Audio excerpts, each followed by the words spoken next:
I got an IT degree in the late 90s, one of very few women in my classes, which didn't bother me at all. It actually was more intriguing to me than anything.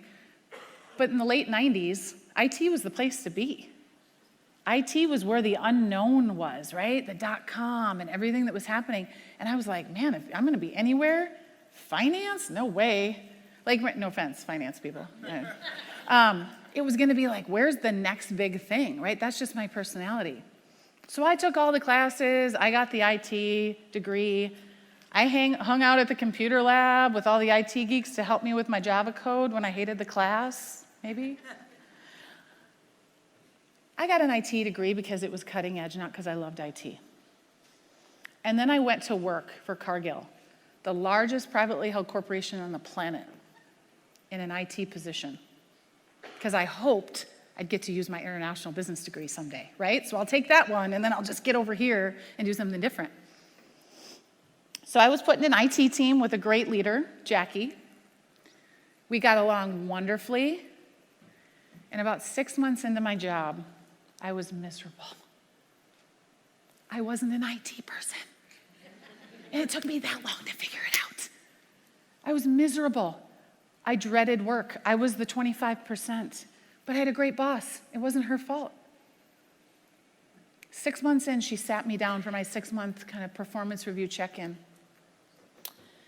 And we were having banter, chit-chat, and she said, I gotta be honest with you. You're not an IT person. You're not really good at IT. And I was like, my first reaction was, I know, right? Like, I'm glad you see it. I'm not.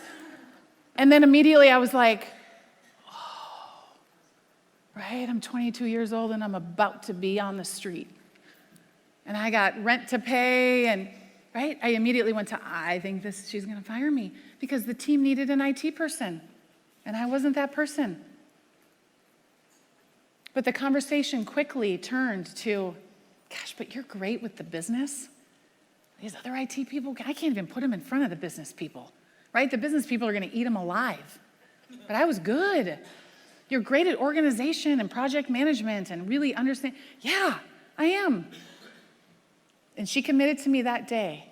Within 6 months, she would have me in a role that utilized all those strengths and would help the organization. It was gonna take some time, but there was a light at the end of the tunnel. Do you know what the easy thing for her to do would have been? What would have been the easy thing? Let me go and go hire somebody that had the skill set that she needed. But she didn't. Because she saw something in me, and she knew if she got me in the right role, the entire organization was going to benefit. How many of you could have that kind of conversation? How many of you could advocate up for me in your organization and take a stance and say, we need this person, even if it's not a perfect fit, we'll teach them. We'll do what we need to do. That's the sign of a conscious leader. That is someone who's willing to go the extra mile for their people because they know it's the right thing to do for the person and it's absolutely the right thing to do for the business. That's that beautiful spot in the middle.